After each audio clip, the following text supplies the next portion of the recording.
Assalamualaikum warahmatullahi wabarakatuh. Perkenalkan, nama saya Ida Syifaur Rohmah, NIM 3419157 dari kelas dakwah lintas budaya B. Di sini saya akan bercerita tentang pewayangan Pandawa, yaitu Nakula dan Sadewa. Nakula dan Sadewa ini merupakan putra kembar dari pasangan Dewa Madrim dan Pandu. Nakula dan Sadewa ini itu bentuk dari penjelmaan dari dewa kembar, yaitu Dewa Aswan dan Dewa Aswin, yaitu sebuah dewa pengobatan. Ketika Nakula dan Sadewa ini masih kecil, kedua orang tuanya, yaitu Dewi Madrim dan Pandu, dia meninggal. Dan kemudian Nakula dan Sadewa diasuh oleh Dewi Kunti. Nakula memiliki keistimewaan bermain pedang yang sangat mahir. Drupadi pernah berkata bahwa Nakula adalah pria paling tampan di dunia. Nakula ini memiliki sifat jujur, setia, taat kepada orang tua, dan tahu membalas budi serta mampu menjaga rahasia. Sedangkan Sadewa ini merupakan seorang yang sangat rajin dan bijaksana. Sadewa ini sangat mahir dalam bidang astronomi. Karakter Sadewa sama dengan Nakula, yakni sifat jujur, setia, taat pada orang tua, dan mampu menjaga rahasia. Nakula dan Sadewa, mereka ini jarang tampil dalam cerita wayang di Indonesia. Dalam cerita-cerita wayang, biasanya Nakula dan Sadewa ini hanya muncul pada adegan jejer di kerajaan Amarta. Mereka berdua lebih banyak diam dalam adegan pagelaran.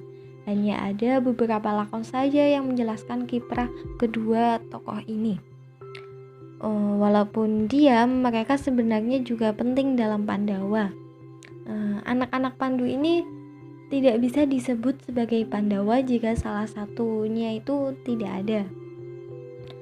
Nakula dan Sadewa ini memiliki kesaktian yang besar. Mereka berdua ahli dalam bidang peternakan, pertanian, pengobatan, bahkan analisis kebijakan negara. Dalam ajaran Islam, dakwah ajaran Islam ini sudah dilakukan sejak lama di Nusantara dengan berbagai metode dan sarana tertentu. Salah satunya adalah dengan metode pendekatan budaya dan sarana hiburan masyarakat atau kesenian. Ini juga yang dilakukan oleh Sunan Kalijaga dengan kisah wayangnya. Kenapa sih Sunan Kalijaga ini melakukan metode dakwah Islam dengan menggunakan wayang kulit? Dulu itu wayang kulit itu hanya dipertontonkan oleh keluarga-keluarga kerajaan, sedangkan rakyat-rakyat dari kerajaan itu tidak diperbolehkan untuk menonton pertunjukan wayang kulit, sehingga Sunan Kalijaga menggunakan metode wayang kulit untuk berdakwah agar semuanya itu rakyat dari kalangan rakyat, kerajaan itu bisa menonton wayang kulit tersebut. Wayang ini merupakan sebuah warisan budaya yang diadaptasi untuk sarana dakwah dengan menampilkan cerita yang berisikan ajaran Islami. Penanaman wayang itu diambil dari kata wahyan, yang artinya wahyu atau firman Tuhan. Sedangkan dalang, yakni seorang pemainnya, itu berasal dari kata dalan, yang artinya dia penuntun atau penunjuk jalan.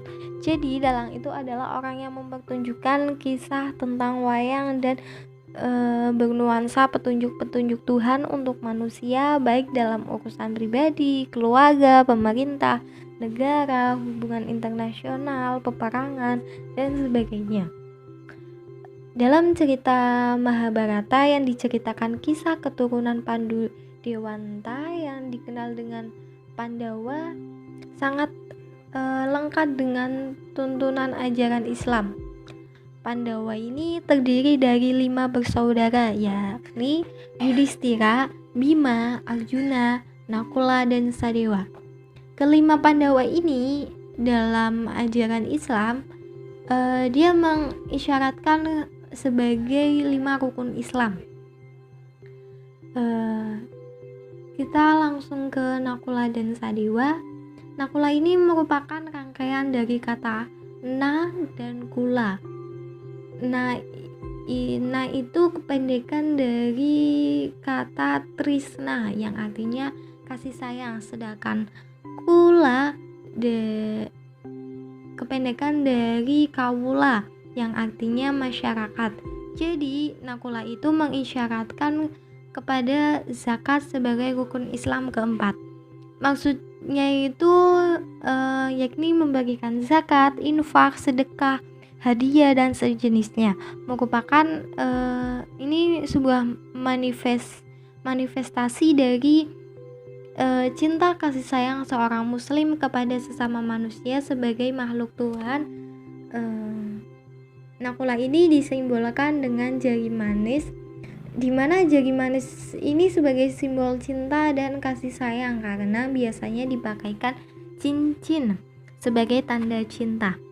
Sedangkan Sadewa ini merupakan rangkaian dari kata sa dan dewa. Sa itu kependekan dari sangu yang artinya bekal, dan de kependekan dari kata gede artinya besar dan banyak, sedangkan wa kependekan dari dawa yang artinya panjang atau lama. Jadi Sadewa ini diisyaratkan kepada ibadah haji sebagai rukun Islam yang kelima. Maksudnya ibadah haji itu membutuhkan bekal yang besar dan keperluan hidup dalam waktu yang panjang. Di samping untuk biaya transportasi, terlebih bagi seorang muslim yang jauh dari kota Mekah, kerajaan Saudi Arabia. Sadewa ini disimbolkan dengan jari kelingking karena jari kelingking ini merupakan jari yang terkecil. Haji ini merupakan ibadah yang memerlukan syarat sehingga tidak semua umat Islam bisa memenuhi dan hanya sebagian kecil saja yang bisa melaksanakannya. Maka dari itu Sadewa ini disimbolkan dengan jari kelingking. Dalam cerita pewayangan Wali Songo, Nakula dan Sadewa ini diibaratkan sebagai rukun Islam yang keempat dan kelima. Kenapa sih harus diibaratkan dengan rukun Islam yang keempat dan kelima? Karena Nakula dan Sadewa ini merupakan saudara kembar. Dalam rukun Islam yang keempat dan kelima itu sebuah rukun Islam yang tidak dikerjakan setiap hari, tetapi setiap tahun sekali, yakni seperti puasa Ramadan dan ibadah haji. Sedangkan metode dakwah infiltrasi ini sebuah metode di mana intisari agama ini disusupkan ketika membagi penjelasan pesan dan dakwah. Seperti halnya Wali Songo, dia menyisipkan beberapa ajaran-ajaran terkait dengan rukun Islam yang dijelaskan melalui pewayangan seperti Pandawa yang terdiri dari 5 lalu disamakan dengan rukun Islam tersebut. Mungkin itu saja yang bisa saya ceritakan. Terima kasih. Wassalamualaikum warahmatullahi wabarakatuh.